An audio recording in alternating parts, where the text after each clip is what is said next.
నమస్తే, welcome to Suman TV. నేను విష్ణు. ప్రస్తుతంతో పాటు Suman TV in house business editor Anil Singh గారు ఉన్నారు. వారితో మాట్లాడదాం. సార్ నమస్తే. సార్ అనిల్ సింగ్ గారు. నమస్తే విష్ణు. సార్ ఆల్మోస్ట్ 1.5 year తర్వాత అండ్ మన కంబ్యాక్ స్టార్ట్ అవుతుంది. ఎగ్జాక్ట్లీ. అండ్ ఆల్మోస్ట్ ఒక 1.5 year మన స్క్రీన్ షేరింగ్ మిస్ అయిపోయాం. అండ్ ఇవాళ మొత్తానికి ఒకే వేదిక మీదకి రాగలిగాము. సో అయితే ఇవాళ టాపిక్ ఏంటి అంటే, స్టాక్ మార్కెట్ పేరు చెప్పుకొని ఇన్వెస్ట్మెంట్స్ పేరు చెప్తూ, ట్రేడింగ్ పేరు చెప్తూ నేషనల్ లెవెల్లో కొంతమంది మేధావులు ఒక పెద్ద అంటే స్టాక్ మార్కెట్కి సంబంధించి ఒక పెద్ద మ్యానిపులేషన్ జరిగిందంటూ కూడా నిన్నటి నుంచి సోషల్ మీడియాలో ఒక వార్త పెద్ద ఎత్తున వైరల్ అవుతోంది. కొంతమంది సిండికేట్గా ఏర్పడి కొంతమంది ఆడియన్స్ని, పబ్లిక్ని డైవర్ట్ చేశారంటూ కూడా వార్త ఒకటి పెను సంచలనంగా మారింది. ఏంటి అసలు ఎవరి సిండికేటు, స్టాక్ మార్కెట్ పేరు చెప్పి ఎటువంటి మ్యానిపులేషన్కి పాల్పడ్డారు కొంతమంది నేషనల్ మీడియా వేదికగా? గజం కేవలం 4,500 రూపాయలతో 165 గజాల భూమి కేవలం 8 లక్షలు మాత్రమే. ఇది చాలా నిజంగా చెప్తున్నాను, డిసప్పాయింటింగ్ విషయం అనమాట. ఎందుకంటే మన ఇండియన్ స్టాక్ మార్కెట్స్తో అసలు ఇది సంబంధం లేదు. ఎందుకంటే ఇది చేసింది కొంతమంది ఇండివిజువల్స్ అనమాట. అంటే ఒక వెస్టెడ్ ఇంట్రెస్ట్ అనమాట. వాళ్ళ లాభాల కోసము చూసే ప్రేక్షకుల్ని మిస్గైడ్ చేయడం అనమాట. సో లిటరల్గా ఇక్కడ చూసుకుంటే నిజంగా చెప్పాలి అంటే ఒక్క పర్సన్ ఈ కథ మొత్తం నడిపించారు. ఆ ఒక్క పర్సన్ పేరు నిర్మల్ కుమార్ సోనీ. ఎగ్జాక్ట్లీ. సో ఈయన ఏంటంటే లైక్ కిరణ్ జాధవ్, ఆశిష్ కేల్కర్, ఆయనతో పాటే సిమి భౌమిక్ అండ్ హిమాంశు గుప్తా అండ్ ముదిత్ గోయల్, వీళ్ళ 5గురు ఆ ఛానల్లో, అంటే నేషనల్ లెవెల్ ఛానల్ అది, ఆ ఛానల్లో హిందీలో మాట్లాడేవాళ్ళు, మార్కెట్ అనలిస్ట్ అనమాట వీళ్ళందరూ.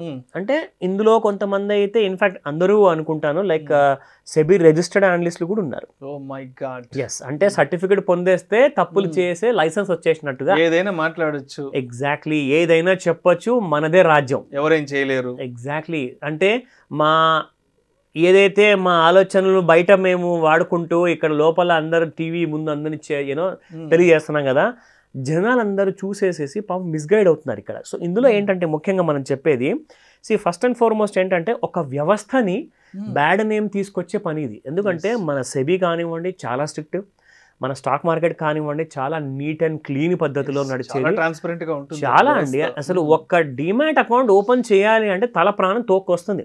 అన్ని కేవైసీ నామ్స్ ఉంటాయి మన దగ్గర. సో ఆ కేవైసీ నామ్స్ ఇది మన మంచి కోసం పెట్టింది. Just not only Indian citizens కోసమే కాదు, ఎఫ్ఐఐస్ కానివ్వండి, డిఐఐస్ కానివ్వండి, ఇంకా ఎంతోమంది హెచ్ఎన్ఐ, సూపర్ హెచ్ఎన్ఐ క్లయింట్స్ ఉన్నారు. వేరే వేరే దేశాల నుంచి భారతదేశంలో పెట్టుబడి పెడుతున్నారు. అదొక నమ్మకంతో అనమాట, మన భారతదేశ ప్రభుత్వం పైన ఉన్న నమ్మకంతో. అంటే ఎక్కడైనా మిస్ఫైర్ అయిందంటే ఇలాంటి సందర్భంలో అంటే మన దేశం పేరు బయట దేశాలలో అనవసరంగా బ్యాడ్ అయిపోతుంది చాలా. ఎందుకంటే ఒక్కరో ఇద్దరో కలిసి వాళ్ళ సొంత లాభం కోసం ఇలా చేయడం అంటూ ఇది నిజంగా చాలా దౌర్భాగ్యకరం. ఎందుకంటే వీళ్ళందరికీ కూడా సెబీ చాలా మంచి పెనాల్టీస్ విధించింది, చాలా పెద్ద శిక్ష వేసింది. అదేంటంటే యాక్చువల్గా ఏం జరిగిందో ఫస్ట్ డీటెయిల్గా చెప్తా. ఫస్ట్ అండ్ ఫార్మోస్ట్ ఏంటంటే సెబీ నిర్ణయం తర్వాత 7,41,00,000 వీళ్ళందరి పైన పెనాల్టీగా విధించింది. వీళ్ళందరూ కలిసి ఖచ్చితంగా మీకు ఎలాంటి ప్రాఫిట్స్ అయితే మీరు సంపాదించారో ఇల్లీగల్ పద్ధతిలో స్టాక్ మార్కెట్ పేరు చెప్పుకుంటూ, సెబీ లైసెన్స్ తీసుకుంటూ ఎంతైతే దారుణానికి దిగజారారో అలాంటి పని చేసినందువల్ల ఫస్ట్ ఆ ప్రాఫిట్ సంపాదించిన డబ్బు ముందు పెట్టండి తీసుకొచ్చి, దాని తర్వాత వేరే పెనాల్టీస్ ఉంటాయి, వేరే శిక్షలు ఉంటాయి మీకు, అవన్నీ తర్వాత అనమాట. సో జరిగింది ఏంటంటే 2022 ఫిబ్రవరి నెలలో వీళ్ళందరితో పాటు ఈ 5గురు అనలిస్టులు ఎవరైతే ఉన్నారో వీళ్ళందరితో పాటు కలిసేసి ఈ నిర్మల్ కుమార్ సోనీ అనే అతను వీళ్ళందరితో కుమ్మక్కయ్యాడు అనమాట. ఒక డీల్ ఏర్పరచుకున్నారు.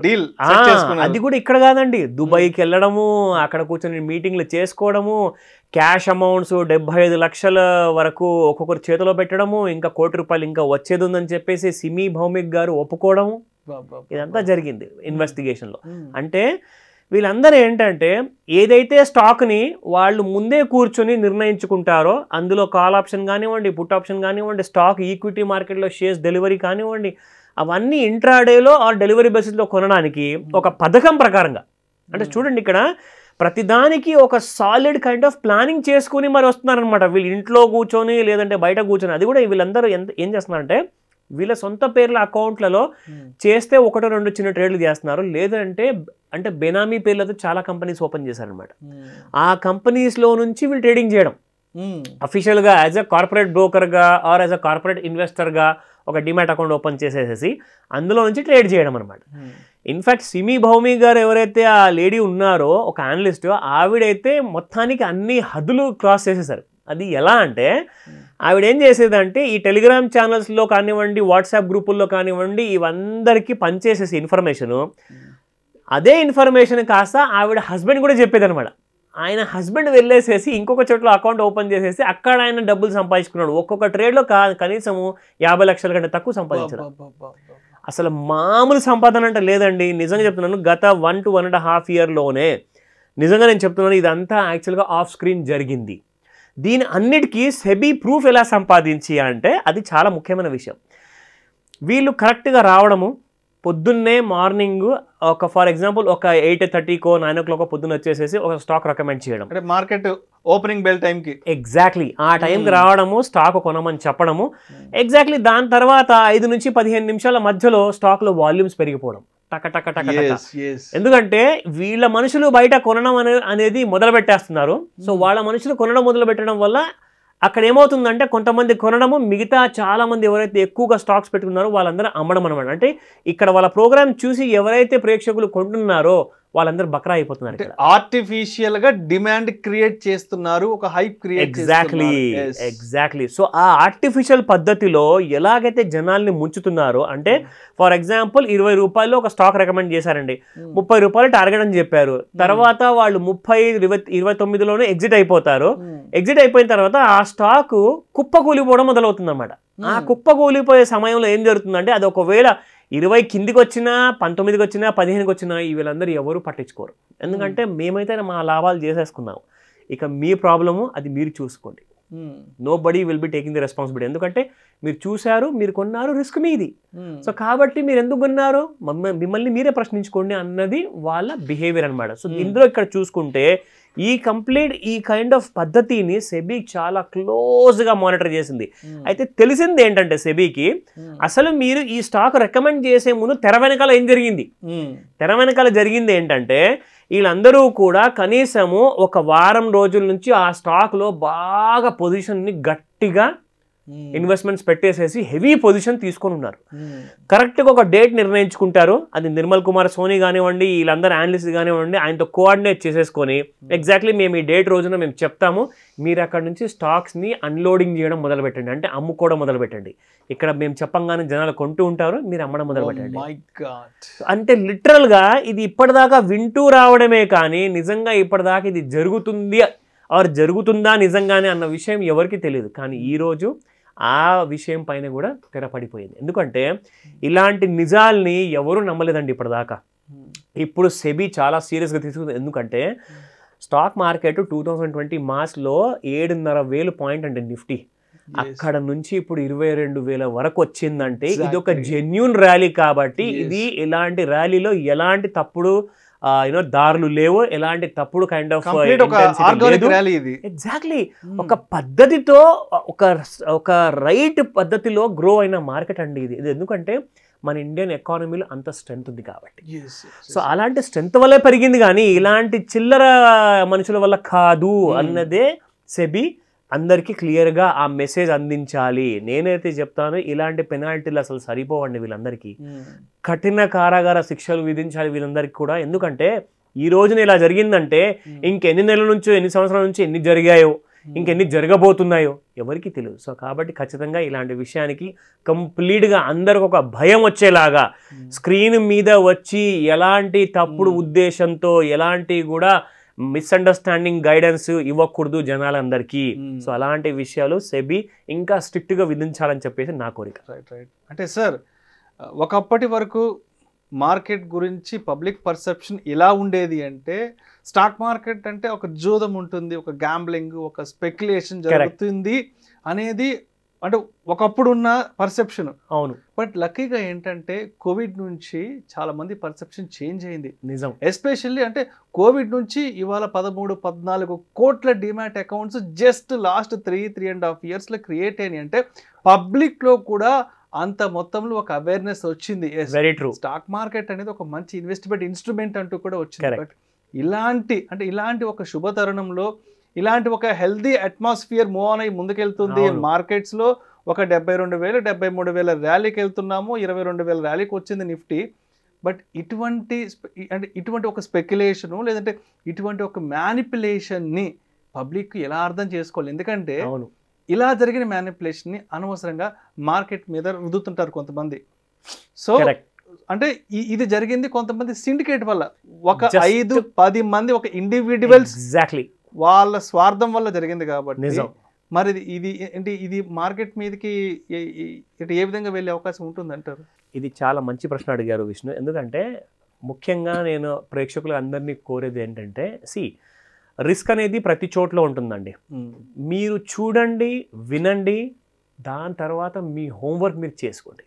ఎప్పటికైనా చాలా ముఖ్యమండి. ఇప్పుడు మనము ఒక డెస్టినేషన్కి వెళ్తున్నామండి, అది బైక్లో వెళ్తున్నామా కార్లో వెళ్తున్నామా అది ఇంపార్టెంట్ కాదు. వెళ్ళేటప్పుడు మనం కళ్ళు మన చెవులు అన్నీ కూడా అలర్ట్గా ఉంచుతాం. సో అలాంటప్పుడే మీరు ఇన్వెస్ట్మెంట్ టైంలో కూడా ఖచ్చితంగా మీరు అలర్ట్గా ఉండాల్సిందే. అది మన చాలా ఇంపార్టెంట్ కర్తవ్యం అనమాట. ఇక మీరు అడిగారు, ఎస్, దీనివల్ల ఎలాంటి ఇంపాక్ట్ ఉంటుంది? అసలు ఇంపాక్ట్ 0 ఉంటుందండి. ఎందుకంటే ఇదంతా జరిగింది మార్కెట్ బయట. ఎగ్జాక్ట్లీ. మనం ఆడియన్స్ కి ఆ క్లారిటీ వాళ్ళు తప్పనిసరిగా 100%. ఎందుకంటే ఇది ఒక మార్కెట్ బయట జరిగిన ఒక 5-6 కలిసేసి ఒక చిన్న మెలీషియస్ కైండ్ ఆఫ్ ఇంటెన్షన్ తో చేశారు తప్పితే మార్కెట్ మాత్రం ప్యూర్ ఎస్ గోల్డ్. ఇది ఎక్కడ దలాల్ స్ట్రీట్ లో జరిగిన ఈవెంట్ కాదు. అబ్సల్యూట్లీ నాట్ ఎట్ ఆల్ అండి. ఎందుకంటే ఇలాంటి విషయాలు బయట 1,00,000 జరగనివ్వండి, మనకు అనవసరము. కానీ market purity, market stringent rules, market strict kind of discipline అనేది ఇంతకు ముందు కూడా ఉండింది, ఇప్పుడు కూడా ఉంటుంది, ఎల్లప్పుడూ ఉంటుంది. ఈ విషయము గట్టిగా మైండ్లో పెట్టుకోండి. ఎందుకంటే ఇండియన్ గవర్నమెంట్ అంతా ఈజీగా వదిలేది కాదండి ఇలాంటి విషయాల్లో.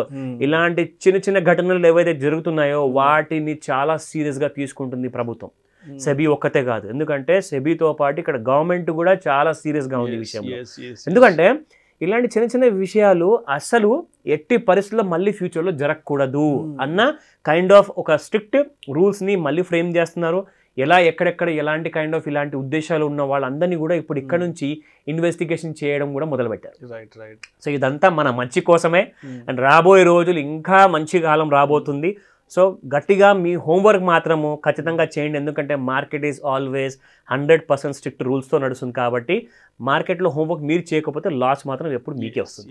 సో ఆ విషయం గ్రహించండి. ఇంకొక ముఖ్యమైన విషయం విష్ణు, ఇక్కడ ఏంటంటే ఒక అనలిస్ట్ ఎప్పుడైతే టీవీ ముందు వచ్చేసి చెప్తారో ఇక్కడ రూల్ ఏంటంటే according to the SEBI rule ఆ స్టాక్ ఏదైతే మీరు రికమెండ్ చేయబోతున్నారో any kind of a trade, అది కమాడిటీసా, ఈక్విటీసా, ఎఫ్ఎండ్ఓనా, అన్ని ఏదైనా కానివ్వండి, 30 రోజులు ముందు మీరు మీ అకౌంట్లో కానివ్వండి, మీ ఇంట్లో ఉన్న ఫ్యామిలీ మెంబర్స్ అకౌంట్లో కానివ్వండి, ఇంకా మీ దగ్గరలో ఉన్న చుట్టూతో ఫ్రెండ్స్ అకౌంట్లో కానివ్వండి, ఎవరి అకౌంట్లో కూడా అలాంటి ట్రేడ్ జరగకుండకూడదు 30 రోజుల ముందు నుంచి. అంటే మీరు ఈ రోజున ఫర్ ఎగ్జాంపుల్ అనౌన్స్మెంట్ చేయబోతున్నారంటే ఇవాటి నుంచి కరెక్ట్గా 30 రోజుల ముందు నుంచే ఆ స్టాక్లో మీ ఇంట్లో ఎవరైనా కానివ్వండి ఆ స్టాక్ కొని ఉండకూడదు.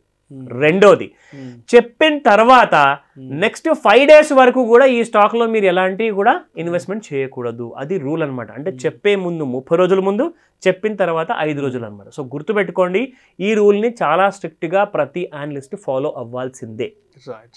నిజంగా చాలా అంటే సెబీకి సంబంధించి చాలా మంచి విషయాలు చెప్పారు. ఎందుకంటే మార్కెట్లో ఒక ట్రాన్స్పరెన్సీ తీసుకొచ్చేందుకు సెబీ ఈ మధ్య కాలంలో రకరకాల పాలసీస్ తీసుకొచ్చింది. అండ్ సెబీ ఎప్పుడు కూడా పబ్లిక్ వైపునే తన స్టాండ్ తీసుకుంటుంది, ఇన్వెస్టర్స్ వాళ్ళ శ్రేయస్సును కోరుకుంటుంది ఎప్పుడు. సో డెఫినెట్గా అంటే ఇప్పుడు వచ్చిన ఏదైతే ఉందో ఇది ఏమాత్రం మార్కెట్కి సంబంధించిన కాదు, మార్కెట్లో జరిగింది కాదు. బయట కొంతమంది వాళ్ళ స్వార్థం కోసం వాళ్ళ ఇండివిజువల్స్ అంటే వాళ్ళంటూ కొంతమంది సిండికేట్గా ఫామ్ అయ్యి చేసుకున్న స్కామ్ మాత్రమే. బట్ మార్కెట్ ఎప్పుడు చాలా ట్రాన్స్పరెంట్ గా ఉంటుంది, సెబీ ఎప్పుడు పబ్లిక్ వైపునే ఉంటుంది. అండ్ చెప్పండి సార్. ఎందుకంటే సెబీ అంత స్ట్రిక్ట్ గా ఉంది కాబట్టి ఇలాంటి తప్పుడు పనులన్నీ బయటపడ్డాయి. Yes sir. ఎగ్జాక్ట్లీ, ఎందుకంటే సెబీ అసలు ఉద్దేశం ఏంటంటే ఎట్టి పరిస్థితుల్లోనూ వాళ్ళు పెట్టిన రూల్స్ ని ఎవరు జవదాటకూడదు, ఎలాంటి రాంగ్ పద్ధతుల్లో జనాల్ని మీరు మభ్యపెట్టకూడదు, ఎలాంటి wrong indications or wrong guidance ఇవ్వకూడదు. దాని వల్లనే కదండి ఇవాళ ఎంత పెద్ద కుంభకోణం బయటపడింది. ఎందుకంటే 7.5 కోట్లు, నాట్ అ జోక్. సో అది విషయం గుర్తుపెట్టుకో. ఫైనల్ గా SEBI is the supreme person. 100%. So SEBI మన ఫేవర్ లో ఎప్పుడు ఉంటుంది, ప్రతి జెన్యూన్ ఇన్వెస్టర్ కి ట్రేడర్ కి ఎప్పుడు సపోర్ట్ చేస్తుంది. ఈ విషయము గట్టిగా మైండ్ లో పెట్టుకొని మార్కెట్ లో ఇన్వెస్ట్మెంట్ చేసుకోండి. Right. Thank you so much Anil Singh గారు. Most welcome. సో ఇవాళ నిజంగా అడిగిన వెంటనే అంటే ఆడియన్స్కి అంటే ఆడియన్స్ని ఒక ఎడ్యుకేట్ చేయడానికి, ఆడియన్స్కి ఒక అవేర్నెస్ క్రియేట్ చేయడానికి, వాళ్ళకు ఒక మంచి ఇన్ఫర్మేషన్ని పాస్ ఆన్ చేయడానికి, అండ్ ఇవాళ అండ్ మన ఇద్దరి కాంబినేషన్, మన ఇద్దరి కాంబో అండ్ ఇవాళ కంబ్యాక్ అవ్వడం జరిగింది. Thank you sir. Thank you so much sir. Most welcome Vishnu.